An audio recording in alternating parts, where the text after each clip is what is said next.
children of the night. What music they make.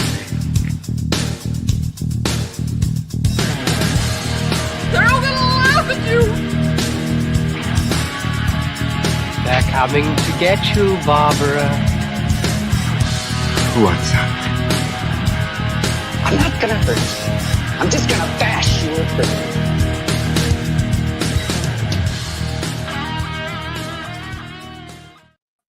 It's time for final, guys. And this time, it's personal. I'm shark. I'm a shark. Fins to the left, fins to the right. Do-do-do-do-do. Why is it personal? Because tonight we are celebrating perhaps the greatest sequel of all time, Jaws: The Revenge. Because it's Shark Week, everybody. Happy Shark Week, Yay! fellas. I Who's didn't know watching- that until you said it. Yeah, who's watching Discovery to check out shark shows? Anybody? I don't know. I'm your host, Fruity Van Peebles. And with me, I've got Jamaica Me Crazy. Hey, we What'd should you all say? talk with the bad Jamaican accent tonight. Oh. All right, man. Von Peebles accent, man. Wow. And of course, Hoagie Sexual Adventures, Jason Yep. Grant. Michael Caine slings a lot of dick in this movie. Michael K. I'm going to put this in your bum. Who's your daddy? Ogie is. That's who. Okay. Ever tell you the time I did 100 nuns? Jaws 4, or Jaws: The Revenge, which is also not only legendary amongst shark movies, but also amongst shoulder pad movies, which we'll get into. Oh, Ellen Brody is rocking ginormous shoulder pads. She looked like the robot Maximilian from the Black Hole. Yeah. Those big, long, straight It shoulders. looks like the Shakedown Street for the Grateful Dead. But before we get to our main feature, we've got all kinds of fun. So do we have drinking words yet or no? We do. Whew, just in the nick of time. All right. Here we go, ladies and gentlemen. You know the rules. We speak, you drink. Jack, tonight your words are Brody, shark, and boat. Mine are amity, banana, as in banana hammock. Sequel. Oh, I guess banana boat. I've said banana twice, 3 times now. Jason, your words are bad. Oh, Ozzy, and effects. Shemp.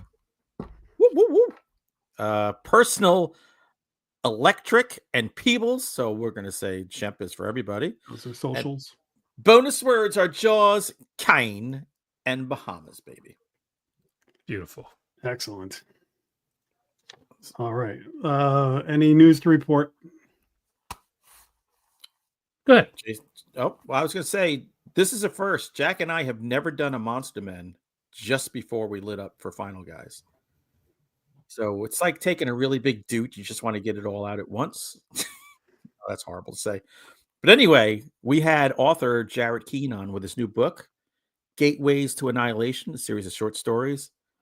And we were just talking love of horror. It's a lot of nostalgia in that episode. Here's how the sales do with that giant ass on the cover. I mean, and you can see the dress is riding right up into the crack. That's solid design. Yep, that is. Dark Wolf Books, they know what they're doing. So I that just should come out soon. I rarely don't talk about what I have coming up on So Bad It's Good, but I had to mention this week because I have 2 movies that are just bananas.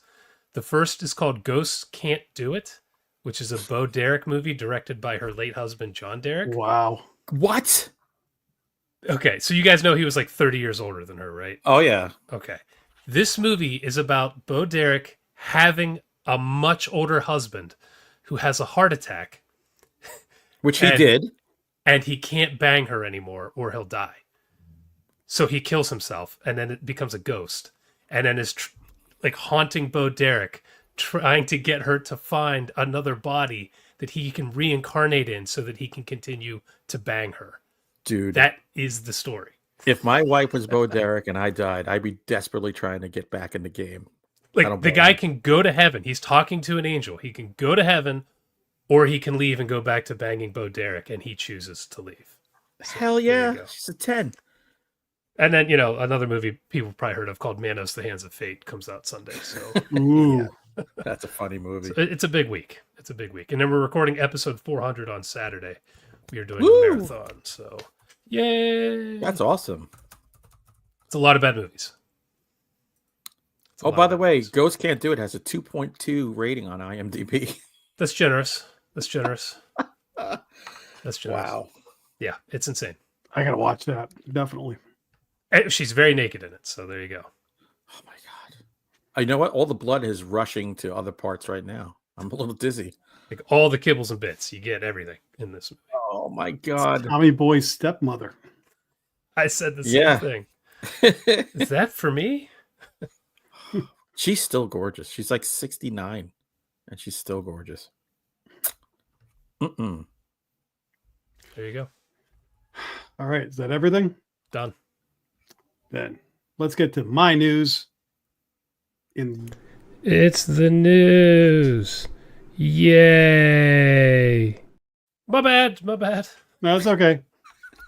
Tonight's news, as reflected in the drinking words, is dedicated to one Ozzy Osbourne, the Prince of Darkness, who passed away today after perhaps the greatest farewell in the history of mankind. Did you see the concert was it a week ago? I saw clips of it. So a friend of mine texted me the news, and I was like, is he battling Dio for the throne of hell now? You gotta get off that throne. Hey, Ronnie, how you doing, mate? Sharon, I Randy can't Rhodes, hear you, Ozzy. Randy Rhodes, like, I saved you a seat, mate. I've been waiting for you, man. Wow, that was sad. It's funny. The night of the concert, his farewell concert, I dreamt that he died the next morning.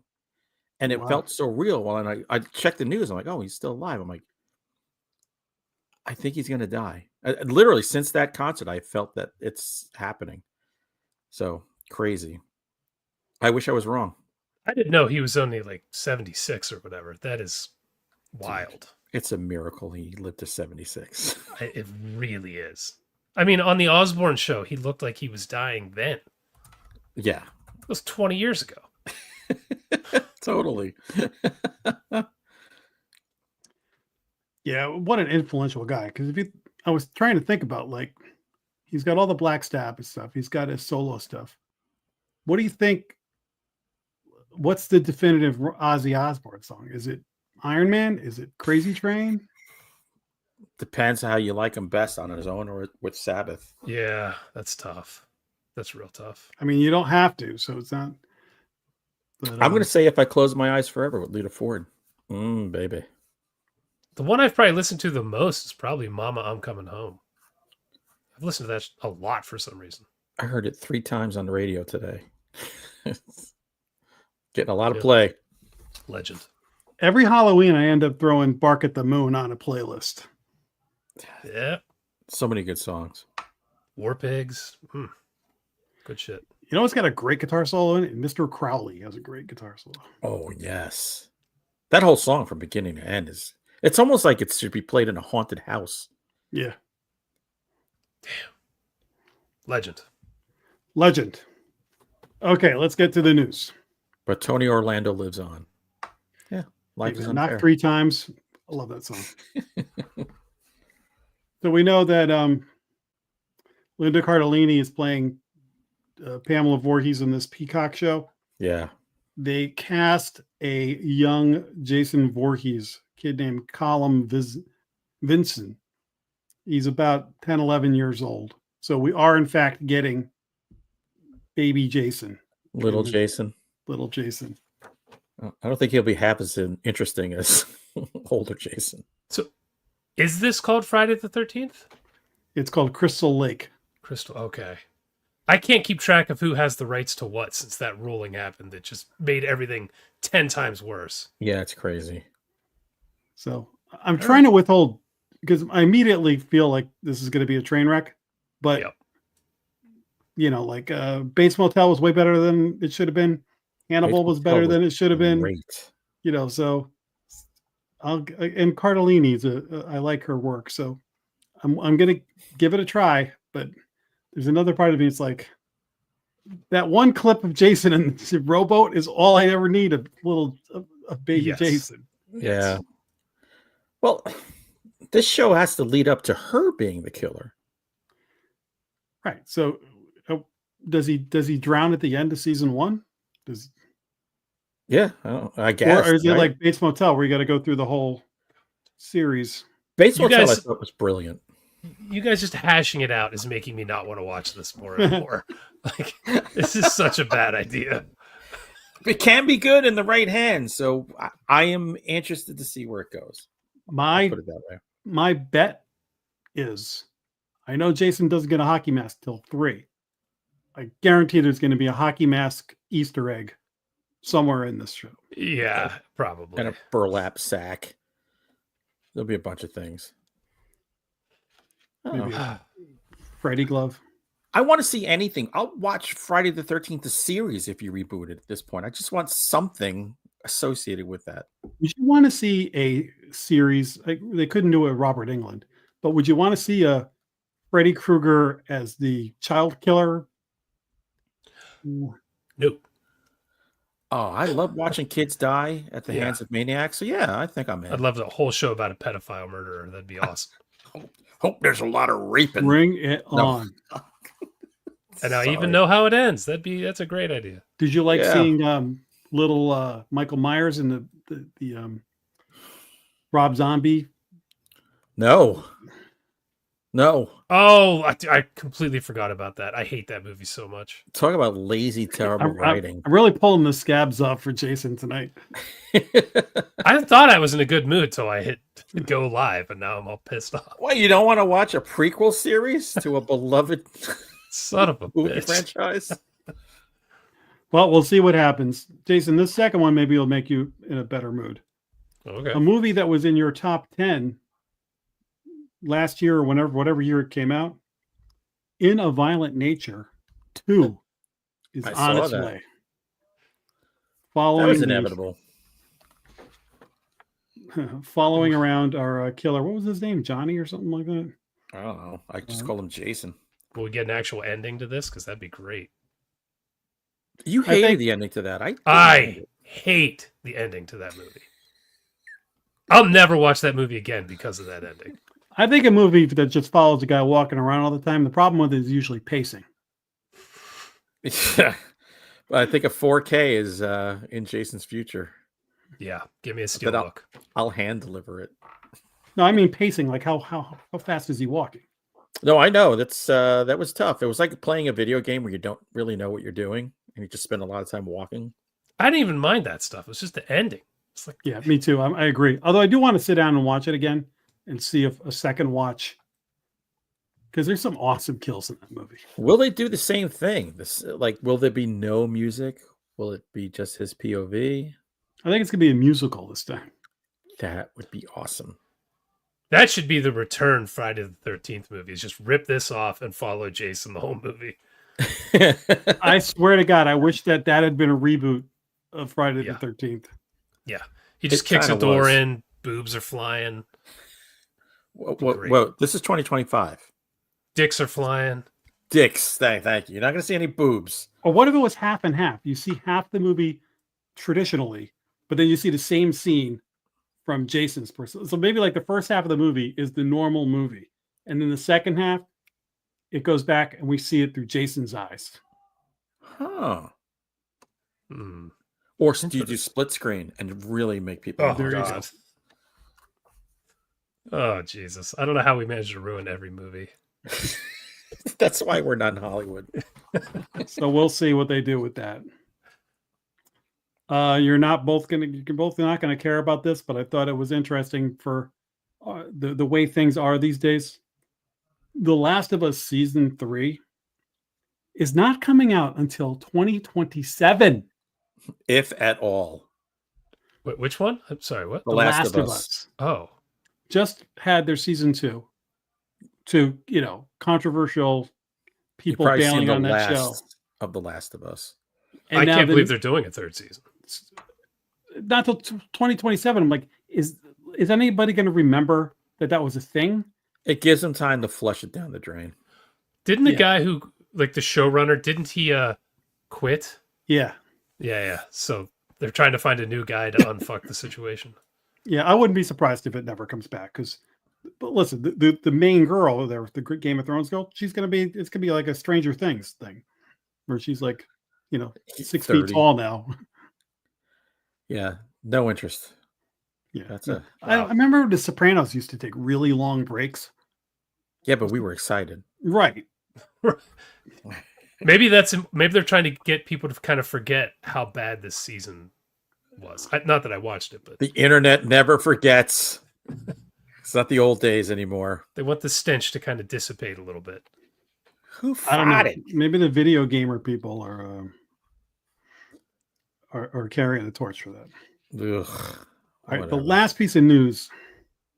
Once again, the worlds of horror and real life collide.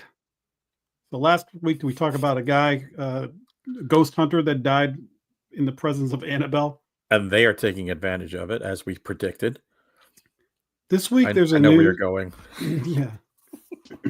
This week we find out a man was tragically sucked into an MRI machine while his wife was getting scanned in an active chamber last Thursday. So, like Final Destination that we recently saw, a guy was actually wearing it was a really heavy, like 20-pound chain. 20-pound chain. with a Who large wears a mark on it. 20-pound chain? I was like, what is it, Flavor Flav with a big clock? Yeah, boy. Yeah, Oh! Wow. Supposedly he was in there for an hour. So How's that happen? I don't know who walks away. And goes, oh. I think he thought his wife was done or something like that, and he went in to help her because she was getting something like an MRI on her knee. I did not I knew that they were magnetic. I thought that maybe that movie was exaggerating things, but perhaps Nope. It's the Nostradamus of deaths. Yeah, for real. Literally, about first it. thing I thought of was Final Destination. I'm like, holy shit, Final Destination, this guy. If that happened before that movie came out, I wonder if they would have had to cancel that movie. Scrub it out. Oh, that's true. Well, then good timing. For real. Wow. But dude, I just can't get over the 20-pound chain thing. What's wrong with you? Yeah. He's trying to make his neck and back strong. And by the way, don't you understand in MRI rooms you have to remove anything metal? Like what rock? The do you guy's live wearing a under? 20-pound chain. No, he does not know how MRIs work. You're right. You're right. He doesn't know how necks work. He thinks Public Enemy is current. That So- makes no sense. I feel terrible for him and the whole family. What a weird coincidence that it would happen right after one of the great kills of a horror movie in years. Yeah. It's that's bizarre. Wild timing. If somebody ends up in a garbage pail that gets crushed, like compacted by the garbage truck, then we got to really watch this movie closely and protect everybody. If somebody gets killed by a great white shark that follows them to the Bahamas, I'm going to freak the hell out. Yeah. By the way, I rewatched Orca. You and So I did both I. did, Jack. Orca was growling and roaring too. Yeah, but killer whales make noise. Well, they go, they are dolphins. They're not sharks Well, or save whales. it for that's one of my movies, so let's just save it. Oh, I'm sorry. Talking about Bo Derek again. Idiot. Mm. All right. So that is all the news that's fit to print.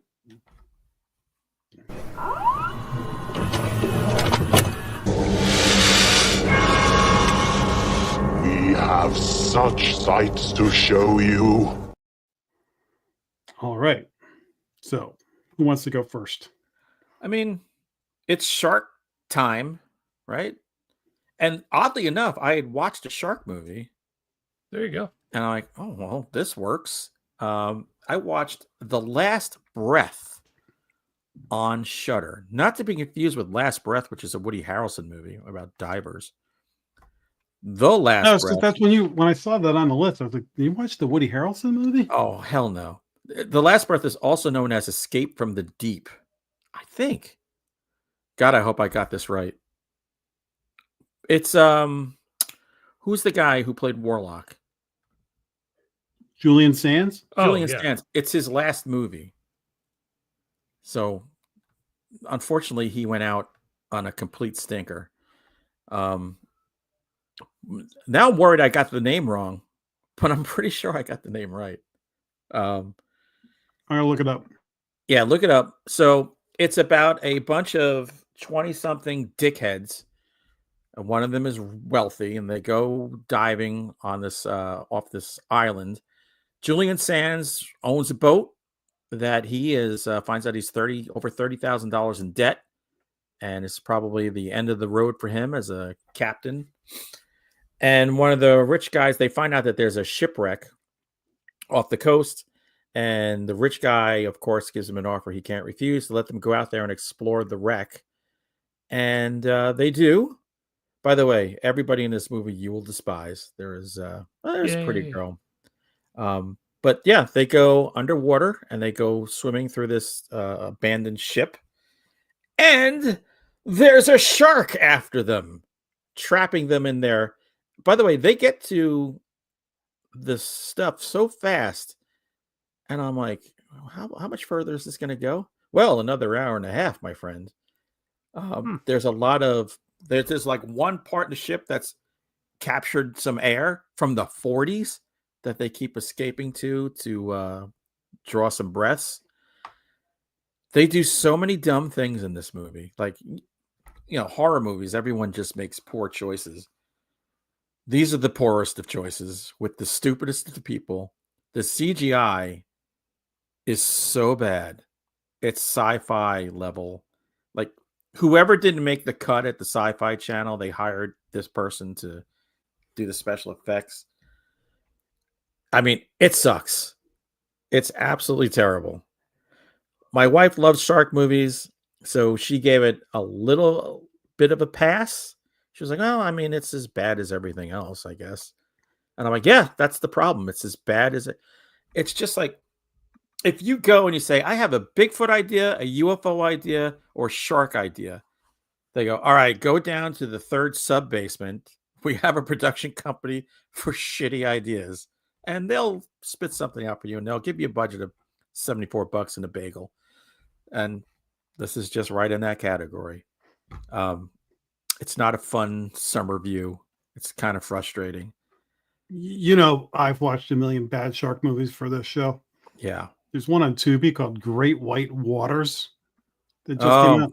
My wife watched that. I watched 3 minutes of it and was like, nope. Normally, I would have noped this movie early in, but I was like, all right, the wife watches a shark movie. I can use this as chum for Final Guys and warn people. Like, if you're trapped, if something heavy is on top of you on the couch and you only have the remote in your hand, and change the channel, watch something else. Yeah. You're on mute, Jason. God damn it. You've done 400 episodes of this and 400 episodes of So Bad It's Good. You still don't understand the mute button. Okay. I said like 5 things too. I was like, oh, I guess that wasn't very funny. No, we can hear you. Yeah, we heard you. God we read damn your it. lips. Wow, So, yeah, that sounds very appealing. I'll definitely watch this movie. It is definitely not, but it's the perfect thing to, tie into today's episode for sure. And for Shark Week. So there you go. All right. All right. All right, Hoagie, what do you got? I watched The Woman in the Yard, which came out. Oh, yeah. When was that? March? Oh, April? I refuse to watch this movie.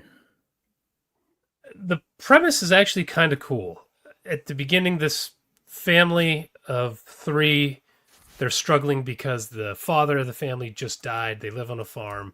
The mother has a broken leg from the car accident that killed the father. And they're struggling with everything. They're running out of food. She's depressed. It's bad. And then just one morning, they look out the window and there's a woman sitting on a chair in their yard. And they don't know why. And the mom goes out to talk to her, and the woman's kind of weird. She has blood on her hands. All their chickens are dead. And they go back in the house and just kind of ignore her. Like, it's not weird that there's a woman in the yard with blood on her hands and dead. Yeah. Well, if you live in the Bronx, maybe. So that premise is actually a cool idea. I feel like this could be a good book where just there's a woman in your yard one day and bad things start to happen. It's kind of fun.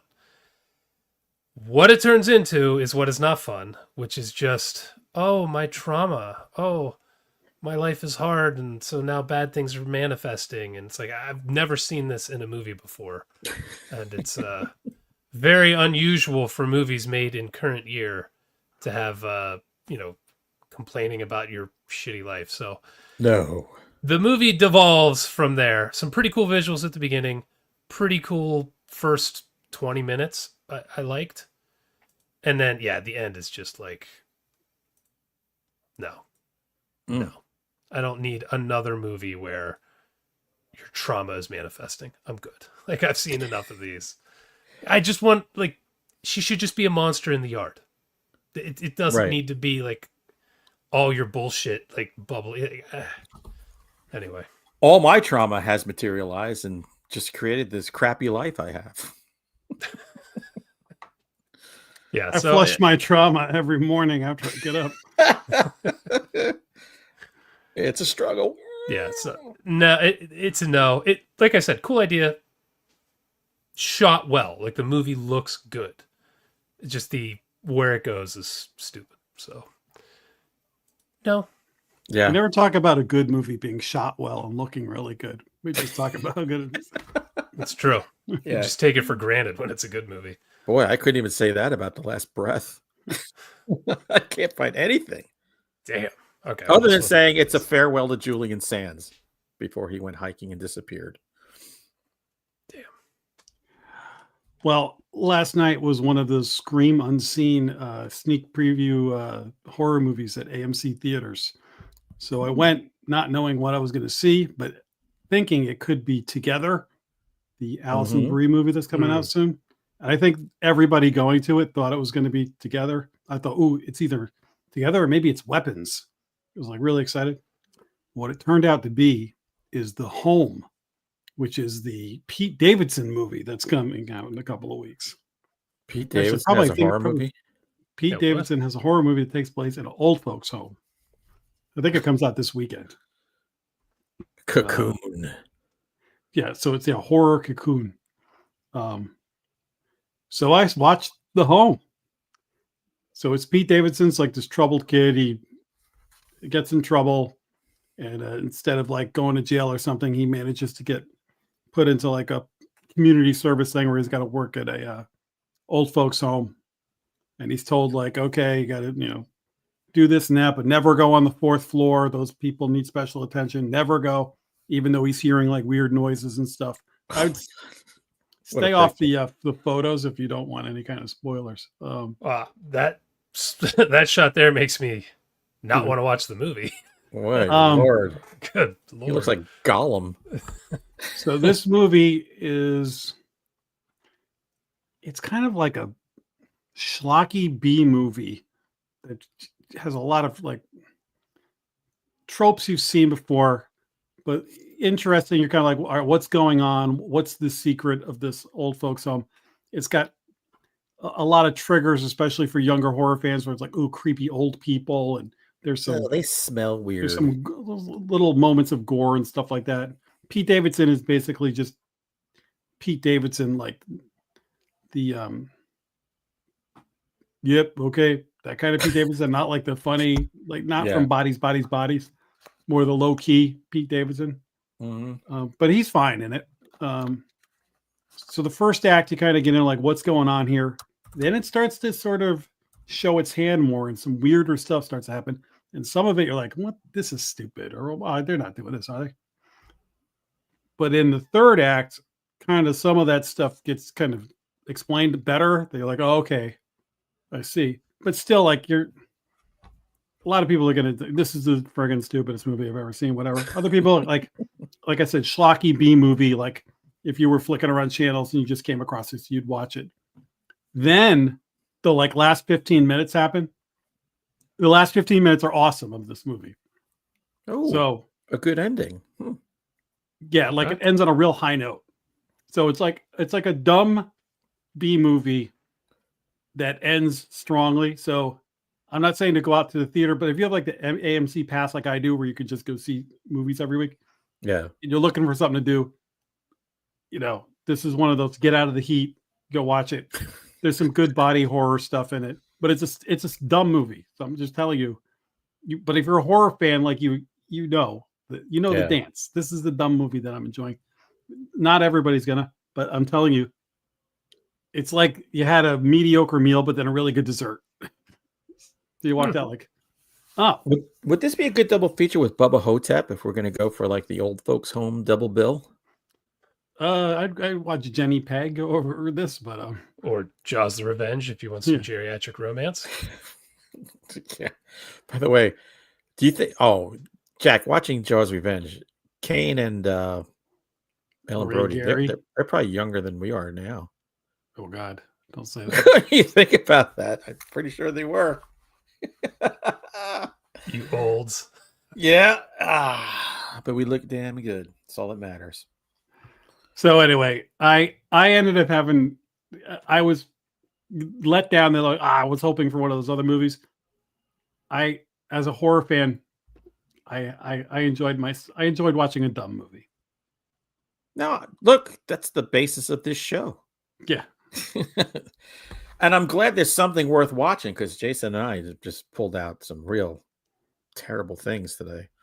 Yeah, I didn't even know this was a thing, so it's kind of interesting to hear a Pete Davidson horror film is actually worth watching. Did not expect that. I have to emphasize the ending is what makes this movie worth watching. I'd rather a good ending than a good beginning and everything sucks after. That's what matters the most, is sticking the landing. Mm-hmm. All right. Good for you, Pete. With your magic penis that I heard is huge. Well, Jaws Revenge is a Peter Benchley joint, right? He didn't write it, by the way. Based on characters. It's on the coattails of a Peter Benchley joint. So it's funny because I had ordered a used copy of Beast by Peter Benchley, which is a giant squid thing. It's he wrote another sea monster horror book? Oh, he's written several others. Yeah, I did not know this. Yeah, he knew his genre well. Look, Wow. This is Jaws, but with a giant squid, right? So it's to the point where they get this salty sea captain. Oh God! Go out on the water. Wow. With a guy who works, I think, for the Navy, who's kind of like an expert or a bit of an expert on underwater stuff. And in this case, what happens is this thing murders a brother and sister who were siblings of a very rich man, who then hires a person like Hooper, to help him get together somebody who can go murder this thing, because now it's become his white whale. And he can't just move on. He has to murder it. And wow, just like The Last Breath, the guy who captains his boat is down on his luck and deeply in debt. And they make it a point, like he tells him no, I got to say, for a long time in the book, until he finally acquiesces and goes for it. And it's the first half is kind of like, oh boy, where are we? Like, let's get to the action. Second half just rolls, and it is a whole lot of fun. More fun than it should be. I don't know if they ever made a movie out of this. I mean, you could. I just can't imagine. You'd probably need CGI or bring Ray Harryhausen back from the dead to make the squid move just right. But yeah, this is this is a perfect beach read, and I read it on the beach. So perfect combo right there. Huh. Fun. So if you can get it, I got this for $2 online on the interwebs. But yeah, I've never actually read Jaws. I have it, but I've never read it. It's a really good book, and it's not the movie. So there's affairs going on. There's the mafia. There's a whole other set of storylines in that book. All but right. yeah, Beast is it's a good, fun summer read. I'm glad I finally got around to it. Outstanding. Very nice. All right, I am going to talk about two things here quickly. because one, chat my ass. I'm trying to find it here on IMDb. Okay, so I picked a Bigfoot movie to watch because I thought, oh, this would be great to talk to Hunter about. Hate yourself? Yes, I do. That's why I have this show and so bad it's because. So I picked this movie called Bigfoot Blood on the Farm, even though the cover is not great. Holy cow, the title's terrible. Yeah, but it had a 5.3 on IMDb out of 1,300 ratings and reviews. So I was like, okay, that's a ton. So it can't be that bad for a Bigfoot movie. That's a high rating. Yeah. I got 45 seconds into this movie, and I was like, there's no way these aren't fake. Bots. So I went down and I started actually reading the reviews. Dear God, or like some of them are hilarious. The Bigfoot movie we've been waiting for. Oh my. Terrifyingly realistic take on the Bigfoot myth. White knuckle survival. Like this is all BS. Strong So this is like the Three Wolf Moon reviews. Yeah, this is like, because what this is a movie that a family made. The dad directed it, the mom wrote it, and the two daughters starred it. So this is not a movie that I would normally watch and then talk about on the show, because like you want to make a movie with your family, good for you. That's cool. I'm not here to shit on that. But the fact that there are so many fake reviews and this movie costs money, which is the other thing that pissed me off. Is they got a budget? These reviews are trying. No, God, no. I mean, you have to pay to watch it. Sorry. Oh, gotcha. No, this movie, no. A family made this. So it just pissed me off seeing all these fake reviews, and then somebody has to pay $3 to rent it or whatever it was. Let me make sure I'm still. Yeah, it's $3 to rent. So that's what bothered me. So don't pick this thinking you're getting one of the rare, shockingly good Bigfoot movies because of the fake ass reviews on IMDb. That's so aggravating. It's so not cool. Do not do that. Anyway, I wanted to get that rant out of the way. Because, it was Monday night. I'm like, I got to get a movie in for Final Guys. So I picked this, and then I'm like, oh, for God's sakes. I can't review this. But I did read a story called The Blanks by Grady Hendricks. Oh, that piker? Yeah, this horrible, horrible writer. As usual, this book is a ton of fun. It's more a novella, like a short novella. Yeah. But I wanted to mention because it's free if you're a Prime member in these. What? Yeah, I don't remember what the series it's called in, but they have like big authors. I think maybe Joe Hill was one of them. I'd have to go back. Yeah, and look, I remember. This came out like earlier this year, or was it last year? I don't. But they're all free if you're a Prime member. So I grabbed it, read it, and it's great. The Shippers Collection. A family who vacations on an island outside of New York. It's like a small community where they just go and they raise their kids. And there are these things they kind of know about, but don't talk about much, called the blanks. And if you see them on the island, you're just to ignore them. Because if you don't ignore them, bad things happen. But the problem when you have little kids is when they see things and they don't know what it is, they tend to stare. And then bad shit happens. So, like I said, it's very short. I read it in a night, maybe 2 nights. But for free and a Grady Hendricks story, you can't beat it. So yeah, that's awesome. Yeah, in that particular series, they've got Stephen Graham Jones, Catriona Ward, and Owen King and Joe Hill. Okay. But then there's a creature feature one with Josh Mallerman and Paul Tremblay. So I read those, but I did not know that this series also existed, which is also free on Prime. So it's hard to beat that. Yeah, absolutely. That's so cool. Yeah, it's great. And I love Grady Hendricks. I think he is one of the best authors working in the genre right now. The guy writes female characters like no one else. He does. He's incredible. I asked him about that actually at Scares the Care. Like, how do you write such amazing female characters? And he said, well, I just treat women like people. I was like, oh, how dare he? I wish I'd thought of that. Jeez. He was being funny. He wasn't being a dick. He's got another one that you can get on Prime called Ankle Snatcher from the Creature Feature Collection. I did read that. I remember that one. Yeah. All right. Nice. Yeah. Good shit. I just loaded them up. Get your money out of your Prime somehow. Well, the free shipping for all the crap my family orders definitely. I'm getting so my money close to back. canceling it. The fact that they're putting ads in the Prime Video now, I'm like, Dude, damn you. we thought we got away from ads by paying for things. Yes. That's the thing. It's on almost all the platforms, so Yeah. I have Prime for the shipping. The videos is Yeah, me too. all right, Hunter, you can jump in on this. It's Shark Week, so I watched the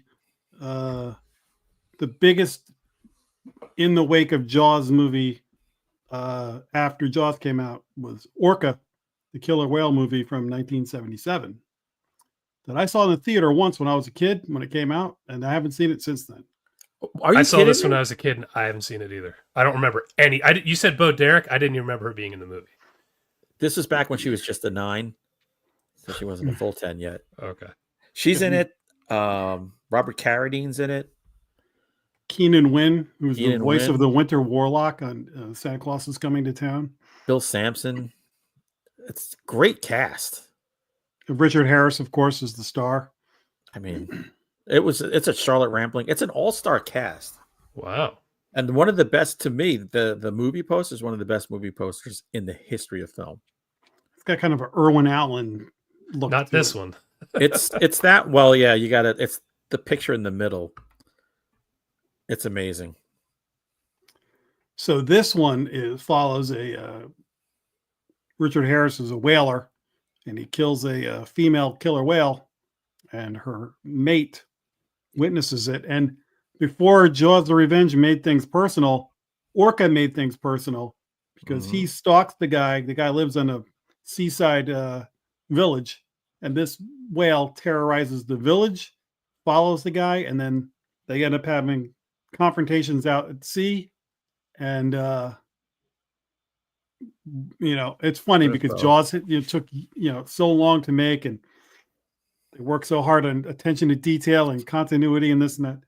Orca is sometimes the whale is swimming and it looks like water from SeaWorld, and other times it looks like the ocean.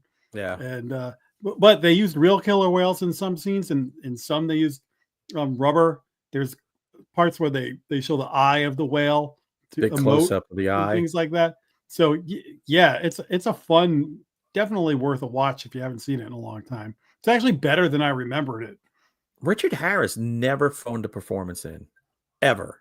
And I watched a video about this afterwards, or read something. Apparently he was like Robert Shaw, and that at this point in his life, he was angry at some stuff going on in his life and was quite a drinker. Yeah. So he was. It did his own stunts. Apparently he almost died in the Antarctic showdown. But this is the same guy who hooked his titties up and hung from a tree for a movie. So he was method man. I forget the name of the movie where he the Native Americans, they do that thing where they hang themselves by their chest. I don't know if you've ever seen it, but it's a thing. I didn't know that was a Native American thing. No. Yeah. So he did it. He had for to do Jason. It's so. just a Sunday afternoon thing. Yeah. I didn't know I was culturally appropriating. Spit on my balls and tell me I suck. Richard Harris was also the first Dumbledore. By the way, when he passed away and they were like, Dumbledore, I'm like, God damn it. This guy's a classic actor. Let me tell you, my favorite thing Richard Harris ever did is A Man Called Horse. Thank you, Jason Ramirez. That's the movie where he hangs. MacArthur Park is the best thing he ever did. Oh my God, so good. And the best thing about Beetlejuice 2 is that they feature that song. Yep. And he was Man of La Mancha on Broadway. So he was amazing. So it was on Shudder. Yeah, I forgot Keenan Wynn was in this. I was like, oh my God. Not long enough.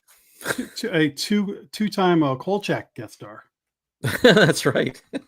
He was the best police chief guy that show ever saw. He's trying to be calm. Yeah. This movie's way better. People crap on this movie. I'm like, man, you watch it now, and then you watch the bevy of underwater garbage that's out there. Yeah, watch any of the shark movies that we talk about, and you're like, oh my God, this is so much better. Because it's an old-fashioned, kind of adventure movie. Yeah.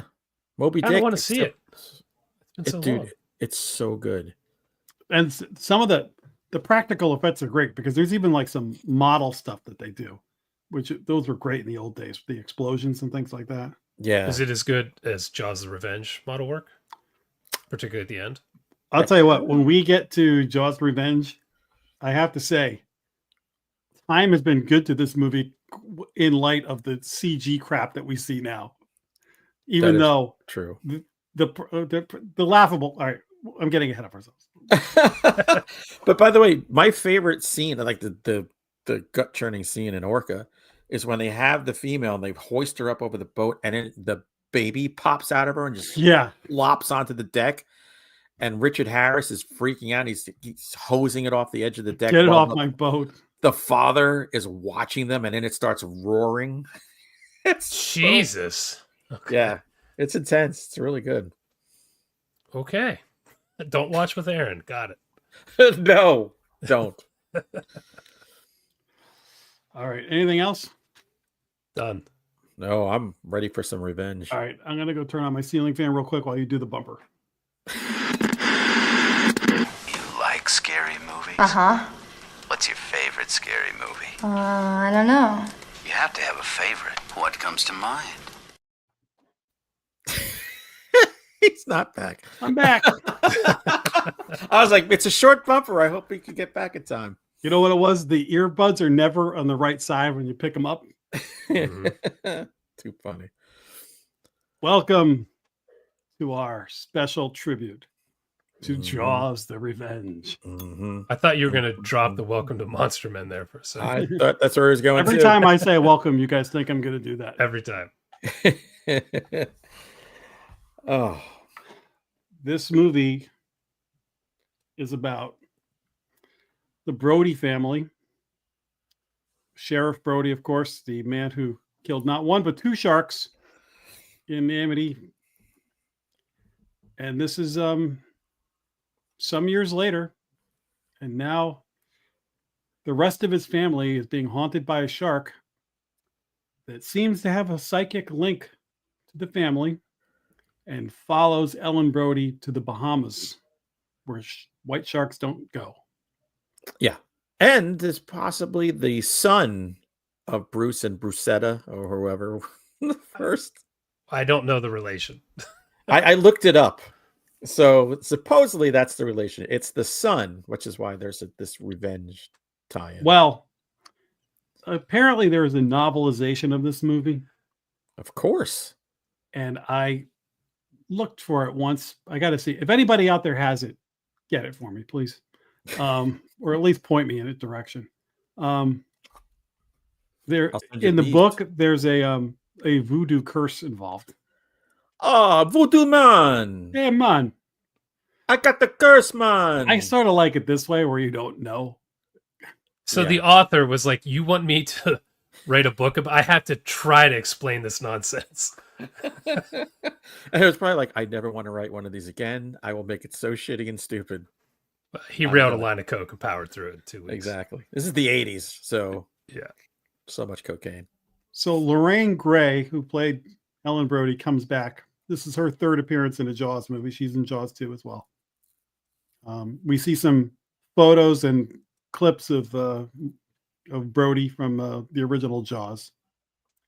This movie, continuity-wise, ignores Jaws 3D. So I don't even know if Jaws 2 does? counts in this movie. But no, because in Jaws 3D, Dennis Quaid is Brody's. Yeah. Actually, both of Brody's sons are there, and they both work at SeaWorld. Yeah, I thought they just recast them. I didn't Now, realize this it is like Retcon. retcon. So Jaws 3D is in a different continuity than this. The main star, what the heck? I don't have the guy's name, but Last Starfighter. Oh, he was also the ambulance Oh. driver in Halloween 2. Is he? Yes. I only remember two things from Halloween 2. I can't imagine what. Rock titties. And of course, Mary Van Peebles. Remember when he was in everything for a period of time? Did you ever see the werewolf movie he's in with Patsy Kensit? Yes. No, I have it, but I haven't seen it. Oh, first of all, Patsy Kensit at the height of her powers. Yeah. That's actually, we should watch that sometime. Oof. They're like super soldier werewolves. I'm in. Sounds. I can do a double feature. Do it on So Bad It's Good in this. That's one of those ones that was in the video store. I think I watched it, and then it like hit cable a few times. So I saw it. I've seen that movie like 5 times. By the way, Jason, you may not repurpose movies. You're not Chad. That's not. If you say it like that, then I definitely won't do it.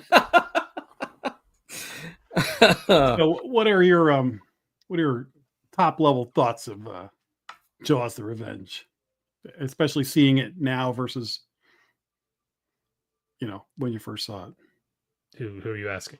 Either one of you. I'm going to point at you, Jason. You go first. I think this movie is well known in bad movie circles because of the insane plot, and the end is hysterical. It's so bad. But most of this movie is boring, with Michael Caine trying to lay pipe.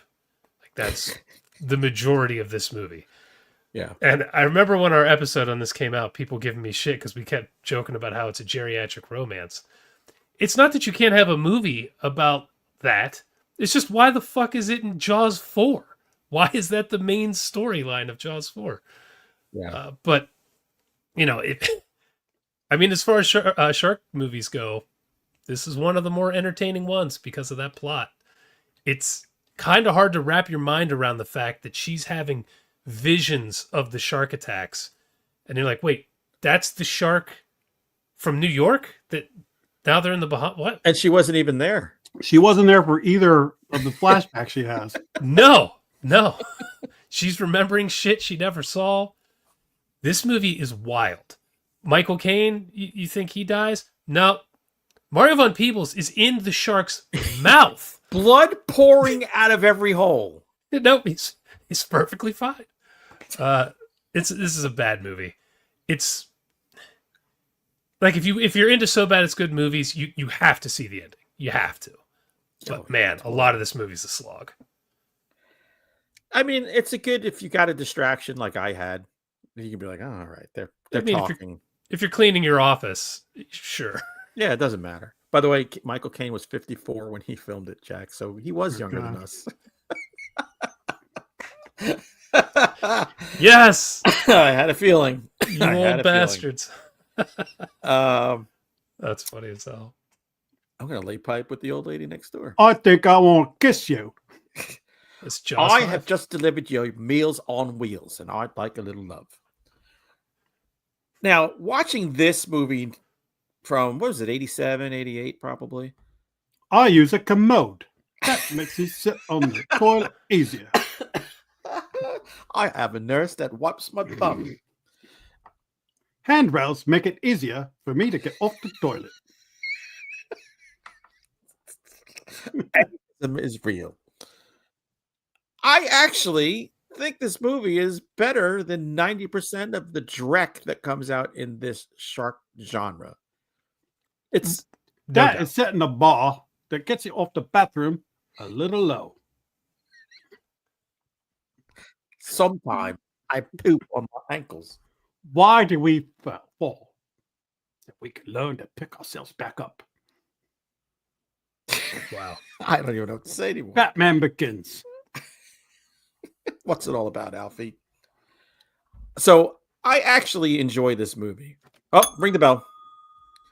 Who does your Photoshop for these video thumbnails? Oh, well, good question, Jack. Well, Sheridan usually does the thumbnail that we use for the show. I do the thumbnails that we promote during the week. This particular one with Shark Week, I did, but I don't have Photoshop, so I do some guerrilla stuff using like PowerPoint and other apps and make a real ghetto. See what you can do if you put your mind to it. Because I am out.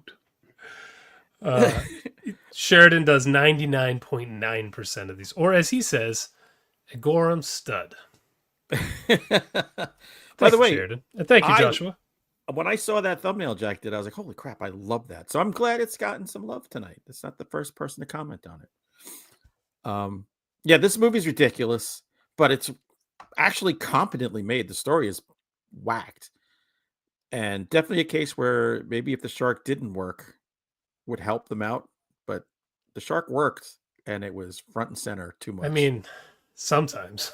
Well, this one had the problem, the opposite problem that the shark in the first one had.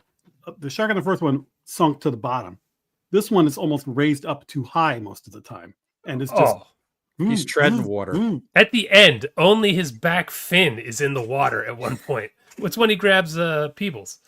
Yeah. Yeah. That's so bad. And sometimes when he would like come up, that you'd see the crease in the suit or whatever the hell. It was like, oh my God, what is going on here? And I swear there were times they terrible. just had the plastic shark and somebody just, like in a swimming pool, just pushed it into camera. Yeah. Its fin didn't work a lot. But I mean, seriously, it should have sunk to the bottom of the sea and they'd be like, well, we're going to have to just do something because you just see it way too much. And it's always bright daylight and like, oh God, darkness. But again, enjoyable. I think it's a very enjoyable movie to watch. Yeah. I mean, when this movie first came out, what an abomination, but... Hit the bell, Jack. Mr. Toten coming up with more facts. Jesus Christ. Lorraine Gary was 50 when she did this movie. Almost a decade younger than us, Jack. Now, to be fair, it was the 80s and people aged hard. I mean, good Lord. I would have never guessed she was 50 in this movie. No way. She looks old. I don't even want to say my guess. Because she's still alive, right? She was in that Jaws 50 documentary. She looks 50 in Jaws. That's true. So, yeah. 50. Wow. Thanks, Totes. Thank you for breaking their wills. I'm fine with that. My wife is 55 and she looks a hell of a lot better than Lorraine Gary at 50. So good. Good on me. I had no idea they were that young. It looks like it's them in Cocoon having a romance. I thought I was watching my parents. Problem is now you find out how old everybody in Cocoon was, and the same thing. Like, oh yeah, Wilford Brimley was 49. You're like, what? Yeah. Well, first of all, it's Wilford Brimley, but they were trying to make people look old in that. Like. How old this was a romance. The thing, I bet Wilford Brimley was 20. So the thing about this movie is this was always a so bad it's good watch. Like I always thought it was bad, but I've seen this movie a million times too. Because whenever it was all like, oh, Jaws: The Revenge, especially if you hit it at the right time.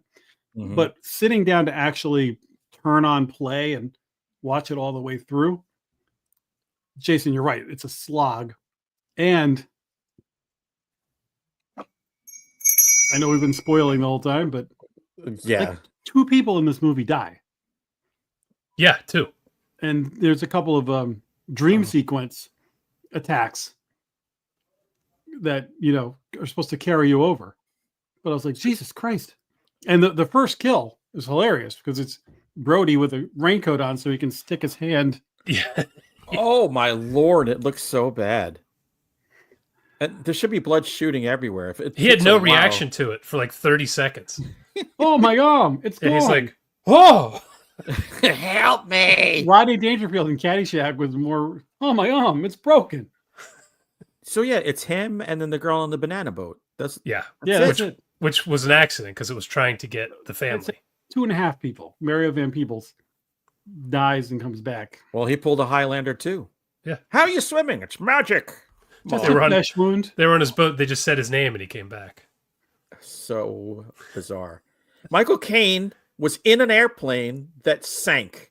Yeah, with the shark's face on top of it in the cockpit. Yeah. Yeah. So magically, he pushed his door, went against all that pressure of the water, and he got out and swam around the shark who couldn't see him or hear him. And when they asked how he did it, he says, "Wasn't easy." Okay. Yeah, yeah. That's sharp writing. The end of this movie is so bad it's good magic. It really is. Oh. Like the last 20 minutes of this movie is phenomenal. Yeah, if there was more going on to get you to the 20 minutes, Yes. it would be a classic for better reasons than what it's a classic for. Even as a romance, it's ridiculous because when they first introduced Michael Caine, they explained that he's a degenerate gambler. And then they show him gambling, like in the movie later on. Yeah. Like, this is our hero? This guy who's trying to bang this widow and like is gambling all his money away? Like, what the hell? He said it. He's tired of having one-way conversations. I'm tired of banging young birds. Well, Basically all I would what he like was to saying. do is make sweet love to you.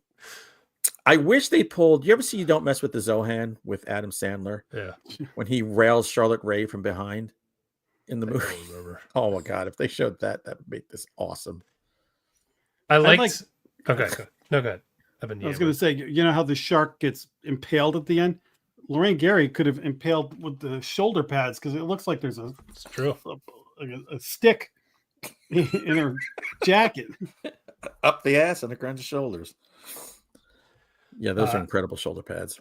I liked when they were out on a date at where were they? Like a parade or something. Oh yeah. And she's having visions of the shark attack, and he's like, "What's wrong?" And she's just like, "Oh, everything's fine." And she starts dancing. Like, what the hell? Okay. How about the fact your mother is? She had to live through her husband trying to murder sharks and totally traumatized. Her son dies, and where does her other son take her? Hey, let's go to this island where I live. Yeah. We're surrounded by water. Her other What? son, who has been attacked by sharks twice in the first Yeah. two movies. Take her to Nebraska, I was going to say, Ohio solves all these problems. some Yeah. landlocked area. Yep. Where do we live now? Kansas. Problem solved. Even- Telepathic shark can't get us. Niagara Falls, you could still have water. Although I- the Bahamas, That maybe was nice Niagara over Falls isn't safe. By the way, the sculpture that his wife was making, like when they unveiled it, I felt like going, "That sucks." Like this is what you get paid for, but that's art, I guess. Oh. Von Yeah. Peebles was apparently in Highlander 3. I did not know this. It's I must watch that. Magic. That's why he didn't magic. die in this, because the shark didn't behead him. That's Damn it. right. Did not know that. This There can be movie only is one. not in the same continuity as Jaws 3D, but is in the same continuity as Highlander 3. Who So knew? we had no idea this whole time he's a Highlander He Come has on. to be. down in the bottom. That Yeah, they shark was chewing on him. specifically show his almost entire body is in its mouth when he Yeah. goes underwater. 40 And then- gallons of blood coming out of him. And not only does he survive, he can swim and joke. Now, Amazing. he creates a thing that I forget, did they stick it in the shark's mouth or Yes. attach it to the shark? They put in, they attached the tracker to his body. The but- track, so it picks up the heartbeat. Yeah. I thought that But was then, like, they can push a button and it like shocks the shark and makes it jump out of the water. Yeah, it was like an electric shock. Because they probably were like, you know, it'd be great if we kill the shark by ramming it. Well, how are you going to get the shark up there? I don't know. It's a good question. Guys, it's easy. We just create a device that makes the shark jump. And it makes it roar. That's when it starts to roar. Yes. So that roar, for me, I swear to God, there were times in the Munsters where they used that sound effect for for Spot. thing. Oh, Spot, I mean, yeah. I swear I've heard that in other movies. I think swear it has been used in other movies. So yeah, it is. It's not just that it roars. They're using like a canned sound effect. Yeah, but that's what makes it. If that didn't happen, it wouldn't tie. It's the bow that ties this Yeah. turd together. Yeah, because I remember the first time I saw it, I was like, I had to be hearing things. They could. I asked him, dude, the shark roared, right? Yeah. Okay. More than once. Now, the boat. I feel like I've seen this movie where the boat just impales it, but then in this one, it impales it, but it blows up. There were 2 endings to this. I looked it up. That's what I saw too. But I feel like I didn't see this in the theater, but I saw that ending on. I must have rented the theatrical version. There's an impaling, but then there's also, hey, that's not enough. We got to blow this mother effer's head off. Which is done with the worst miniatures I have ever seen. Hand puppet. It's so bad. Oh, yeah. It's The ending. again, it's part of the charm. So as dumb as all this is, there is one crazy stunt where some lunatic pilot lands that plane on the ocean. Like, I don't know who did that, but that guy was out of his goddamn mind. I think it was Michael Caine. That's not a seaplane. It's not meant to be on the water. No. Because the one engine dies almost immediately when he hits the water. And it's like, wow, some psycho did that. And also, why did you spend all that money destroying a plane for this piece of shit movie? Just have him take a boat out. Like, it doesn't matter. That feels like somebody had a plane they were getting rid of, and they're like, hey. Yeah. This movie's budget is huge. It was like $25 million. All right. So what? Holy cow. Why? Now, by the way, Michael Caine's the most irresponsible pilot. In the beginning, he puts the little girl in his lap, and it's just going dive bombing around the island. I'm like, are you out of your mind? It's like a 6-year-old girl on your lap. It's our hero. And a family that's overcoming trauma. I do like that the son is struggling with the fact that a man named Hoagie is plowing his mom.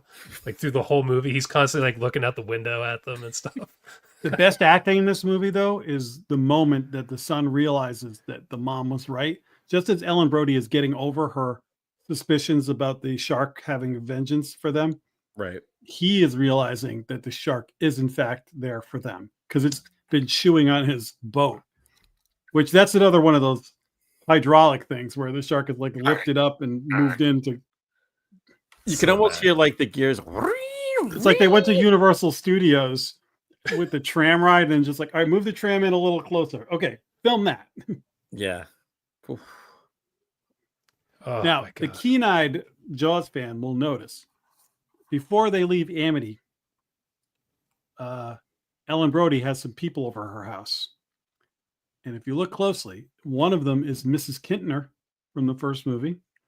And the other is the woman who owns the hotel from the like Quint, where she's like, I don't think it's funny at all. Really? Oh, really? Yeah. I never would have caught that if I watched that 1,000 times. So somebody nailed that attention to detail. But the shark is telepathic. Yeah. Unbelievable. Roy Scheider was supposed to be in the movie, and the shark was supposed to kill him. And he smartly said, no, thank you. Well, he didn't want to do the second one, but he had like an obligation. Yeah. This one, he was like, go pound sand. But Michael Caine was like, no problem, buddy.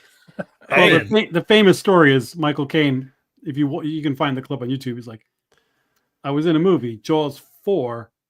I've never actually seen it, but I saw the house that it paid for, and it's quite lovely. He bought a house for his mom. Yeah. Yeah. Which I get it. We do the same thing. And then I actually watched an interview with the two Brody sons, the guy from The Last Starfighter and the other guy. And he goes, they only saw each other on Martha's Vineyard, I think at like the premiere or something like that, because all the scenes were shot. I was going to say they were never together. Yeah. And so the main guy had all these stories, and the other guy's like, yeah, I was there. It was freezing in Martha's Vineyard in the wintertime, filmed a few scenes, and it goes, the shark wasn't even there when I was doing my scenes. They just did edits. That's funny. By the way, can we consider this a Christmas movie? I think so. It does take place at Christmas. Actually, the first kill, the first Brody son, that's the most impressive psychic feat by the shark because it makes a problem in the ocean, like the log. Oh, yeah. And then another guy is supposed to come and fix that, but he's not available. So Brody covers for him. Mm-hmm. And then the shark gets him. I mean, did the shark plan that? Sharkstradamus. He knew. Yeah. The shark was very impressive in this. Very impressive. Smarter than the people. And then the banana boat is the other the other actual kill. And this poor woman who's not even a Brody relative, she takes it hard. Collateral damage. Just there for a ride, man. Felt bad for her. Imagine if they killed the kid, though. Imagine if they did that. Then the stakes are really up. Yeah, that's true. Everything we're saying about this makes it sound like this is a blast to watch the whole way through, and it's just not. It's not. No, because really, there's only a couple of there's one scene where Brody's in the little submarine thing, and that's when they like push the shark up next to the submarine. Mm-hmm. Yeah, that it looks like you're in somebody's swimming pool, and they just have the blow up shark, and then it chases them around for a little bit, and then there's like a couple of times where the shark gets raised up on a hydraulic lift and chews on the boat a little bit, and you're like, come on. And then there's some flashback or dream sequence shark attacks. So you're right. It's like this movie is mostly like Ellen Brody dancing in the street with Michael Caine. Yes. And gambling. Like but yeah, like I said a million times, that ending makes the movie, but goddamn, you got to get through a lot of shit. The roaring shark is really the exploding shark, the people coming back to life, like all that is just phenomenal. Even her going out on the water at the end. Why did she do that? What was she sacrificing herself? I don't know. I think so. Which is the dumbest thing ever, because it's like, again, why not just move? Yeah. Okay, the shark is clearly after us. What can we possibly do? Move to Kansas. You could even stay at the Bahamas. Just don't go near the water. Stay at the Bahamas and get a pool.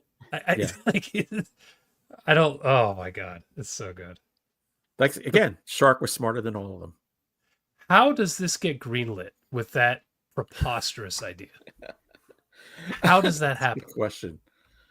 Well, just think about the tagline. This time it's personal. That launched a million parodies. Yeah, it's. I can only assume it's cocaine because it's the 80s. This has to be a Coke movie. It has to.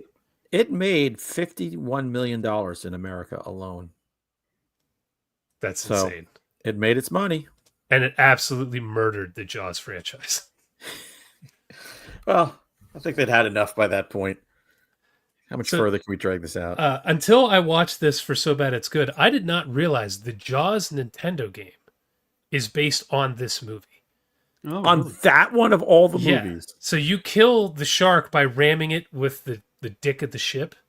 Right. And there are also moments where you're in a plane that looks exactly like Hoagie's and you're dropping stuff into the water. I had no idea that this was based on the fourth movie of all things, but that appears to be the case. Wow. Yeah. That's amazing. Wow. Jaws of Revenge. What a legacy. Look.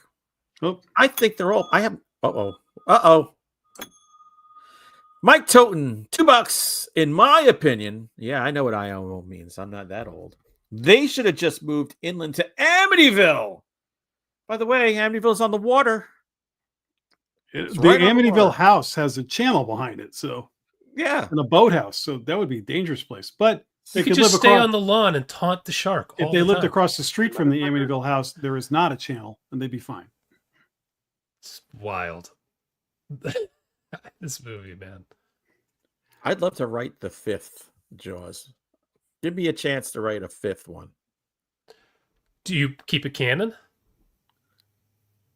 Kinda. Depends how much stuff I'm ingesting while I'm writing. Do you bring her back?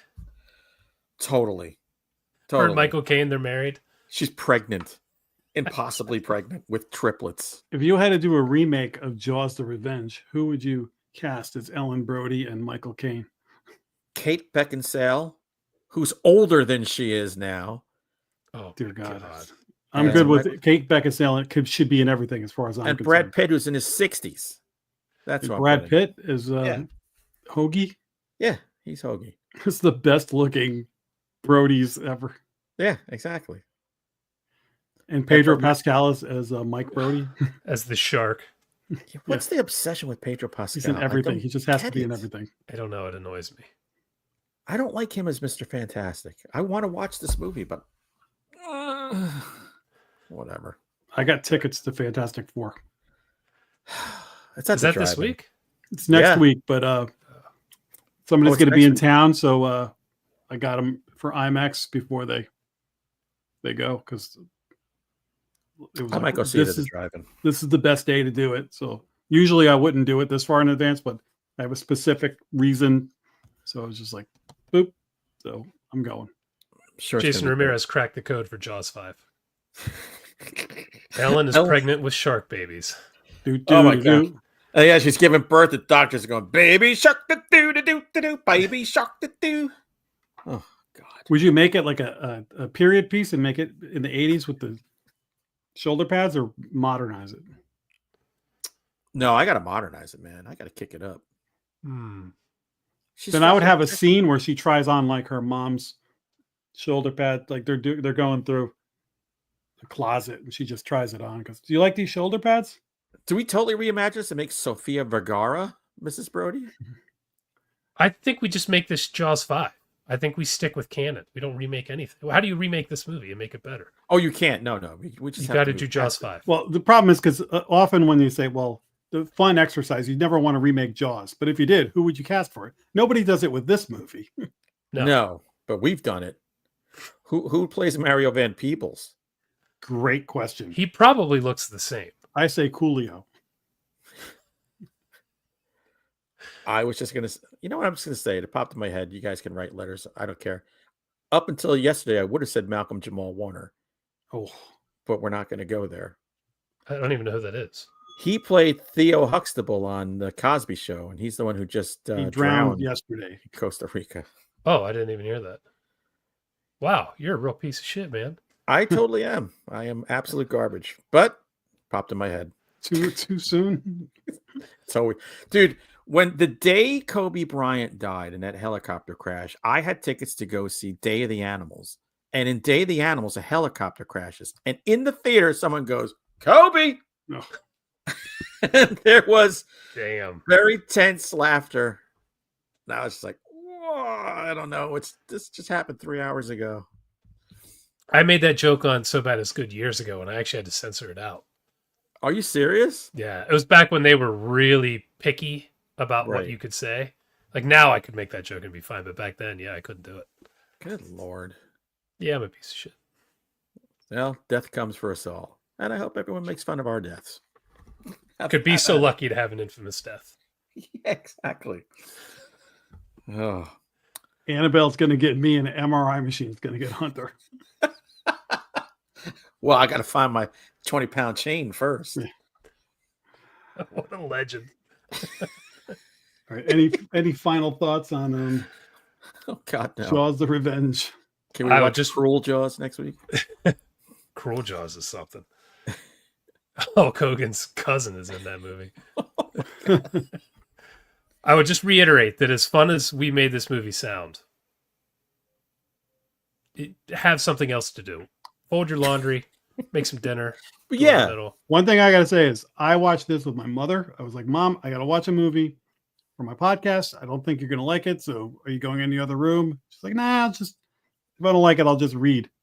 I explained what we were going to watch. And she was laughing at the psychic shark thing. Right. So she watched it with me and she laughed at all the appropriate places to laugh and stuff. But when the credits ran, she goes, I enjoyed that movie. Hey, made her laugh. Nice. If you go in as a comedy, it does what it's supposed to do. Nice. Did she turn to you at one point and was like, is the shark psychic? I told her before. I said, so this is a movie. He prepped. It's like, the first movie, you go, so the wife is now in the Bahamas and the shark follows her because it's psychic. And she's laughing as I'm telling her this. Nice. That she should have. Oh, my Lord. Oh, by the way, does Stephen King's movie, The Long Walk, come out this week or is that next week? Or is that next month? I've got it on the sheet, the date it comes out. Want me to check while we're talking? Well, I thought it would just come up, but it didn't. September 12th. What? That can't be right. No, we didn't miss it. September. Oh, September. Oh. I thought it was supposed to be the summer. I swear I saw a coming attraction where they said summer. Yeah, I saw a trailer a while ago for this. All right. Well, then that's not a possibility. Maybe I didn't. Yeah, we'll figure it out as Yeah, usual. We always do. Friday We're bringing night, entertainment. late night texts. What the hell are we doing?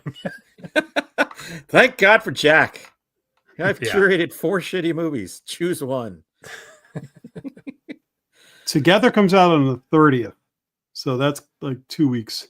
Oh, we're gonna miss There's that. something called House on Eden. That's like a found footage movie that's coming out. The Home In comes theater? out. House Yeah. on Eden? I think that's in the theater. A found yeah, footage yeah. movie in the theater? Get the hell out of here. Yeah. That's shocking. That I is So wonder we'll if that figure would it even out. be near me. Yeah, we'll figure it out. Nice job, boys. Yeah. All Awesome. right. So everybody, your homework, go watch Jaws of Revenge again. Good luck. Or not.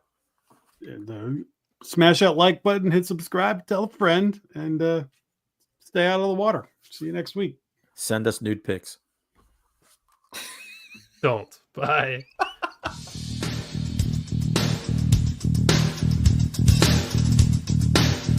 Game over, man.